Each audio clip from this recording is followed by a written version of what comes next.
नमस्कार. या व्हिडिओच्या माध्यमातून महत्त्वाची माहिती बघायचं आहे. व्हिडिओ शेवटपर्यंत पहा. व्हिडिओ न स्किप करता बघा आणि पहिल्यांदा चॅनलवरती आला असेल तर चॅनलला सबस्क्राईब करून घ्या.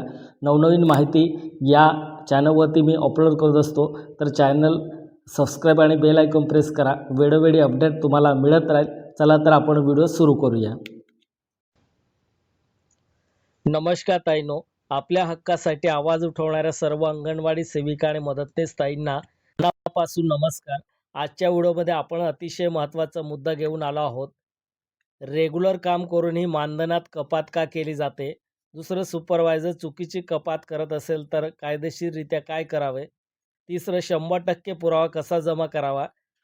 तक्रार कुठे, कशी आणि कोणत्या फॉर्ममध्ये करायची? कपात झालेला पैसा परत मिळू शकतो का? हे संपूर्ण माहिती आपण या व्हिडिओच्या माध्यमातून बघायचं. व्हिडिओ शेवटपर्यंत पहा. मानधन कपात होण्याची कारणे कोणकोणती असेल? सर्वप्रथम आपण समजून की कपात होण्याची सर्वसाधारण कारणे कोणती दाखवली जाते. पहिला, ऑफर सेंटर रजा योग्य प्रकारे नोंदणी नाही. कधीकधी सुपरवायझर म्हणते ऑफर वेळेत आली नाहीस. दुसरा, आज ऑफ सेंटर होतेस. तिसरं, कामाचे फोटो जिओ टॅगिंग नाही. दुसरा मुद्दा, पोषण ट्रॅकर किंवा कामाची नोंद अपडेट नाही. उदाहरणार्थ गृहभेट नोंद नाही. दुसरं, स्टॉक नोंद अपूर्ण. तिसरं, वजन लसीकरण डेटा अपलोड नसेल. तिसरा पॉईंट, सुपरवायझरचा चुकीचा हवा. काही ठिकाणी जाणून-बुजून किंवा वैयक्तिक रागामुळे चुकीचे रिपोर्टिंग केले जाते. चौथा मुद्दा, निरीक्षणातील गैरसमज. जिल्हा किंवा प्रकल्प कार्यालयाकडून आकडे मिळतात, ते चुकीचे केले तरी कपात होते.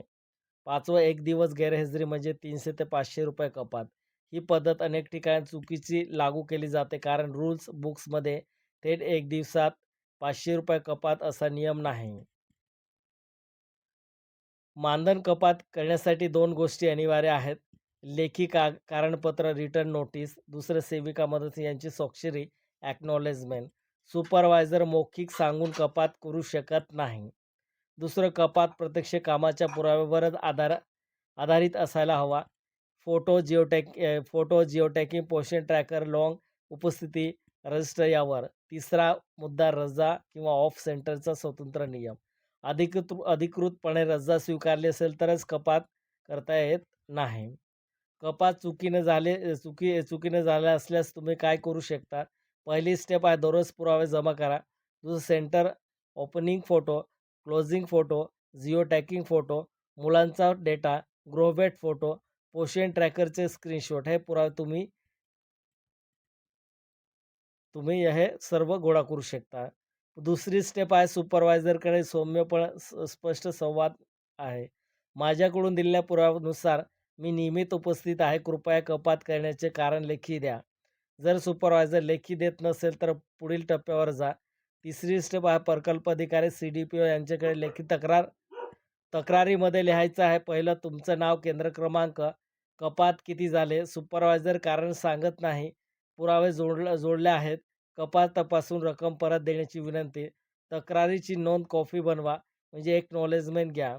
चौथी स्टेप आहे, जिल्हा महिला बालविकास अधिकारी DWCDO यांच्याकडे तक्रार. जर CDOP कारवाई करत नसेल तर पुढील स्तरावर मोबाईलवर PDF तयार करा. दुसरं, पुरावे संलग्न करा आणि चौथं, ऑफिसमध्ये एक्नॉलेजमेंट घ्या. पाचवी स्टेप आहे, ऑनलाईन तक्रार. म्हणजे पहिला मुद्दा आहे, महिला बालविकास विभाग म्हणजे ग्रीव्हन्स पोर्टल्स, हे ऑनलाईन पोर्टल आहे. दुसरं, CM हेल्पलाईन म्हणजे 20/7. थर्ड पॉईंट आहे, मेल. जिल्हा महिला बालविकास अधिकारी ऑनलाईन तक्रारीची ट्रॅकिंग नंबर मिळतो, त्यामुळे कारवाई नक्की होते. कपात झालेला पैसा परत मिळतो का? हो, खालील परिस्थिती म्हणजे 100% पैसे परत मिळतात. पहिलं, पुरावे योग्य असल्यास. दुसरं, कपात चुकीच्या रिपोर्टिंगमुळे झाले असल्यास. चौथं, CDPO तपासणीनंतर आदेश देतात. आणि चौथं, अकाउंट विभाग रिव्हिजन करून रक्कम पाठवतात. कोणत्या चुका करू नये? पहिलं, फोनवर वाद घालू नये. दुसरं, भावनिक भाषेत तक्रार करू नये. तिसरं, पुरावे न देता तक्रार टाकू नये. आणि चौथा, सुपरवायझरबद्दल अपमानास्पद भाषेत लेखी स्वरूपात टाकू नये. मजबूत तक्रार फॉर्मॅट आपण नंतर मागील सर्व सांगाल तर मी PDF मध्ये सुद्धा तुम्हाला देणार आहेत. तर या पद्धतीने तुम्हाला प्रकल्पाधिकारी महोदय, महोदया, महिला व बालविकास विभाग आज जे जिल्हा असेल तुमचा प्रकल्प मोडत असेल, ते नाव टाकायचं विषय मानधन कपात झाल्याबाबत तक्रार. महोदय, महोदया, मी डॅश डॅश केंद्राची सेविका आणि मदतनीस असून मी नियमितपणे सर्व काम पूर्ण केली जाते. तरी माझ्या मानधनातून डॉट डॉट इतकी कपात करण्यात आली आहे. ही कपात कारण न देता व कोणत्या लेखी नोटीस न देता झाली आहे. माझ्याकडील पुरावा पहिलं सेंट्रल जिओ टॅगिंग, दुसरं पोषण ट्रॅकर रिपोर्टिंग, तिसरं गृहभेट नोंदणी आणि उपस्थिती रजिस्टर फोटो. वरील प्रकरणी तपासणी करून चुकीचं झालेले कपात परत मिळण्याची विनंती. हा व्हिडिओ सर्व ताईंना शेअर करा कारण जागरूक झाली तर सर्व अन्याय थांबेल. धन्यवाद. पुढच्या व्हिडिओमध्ये भेटूया. तोपर्यंत धन्यवाद.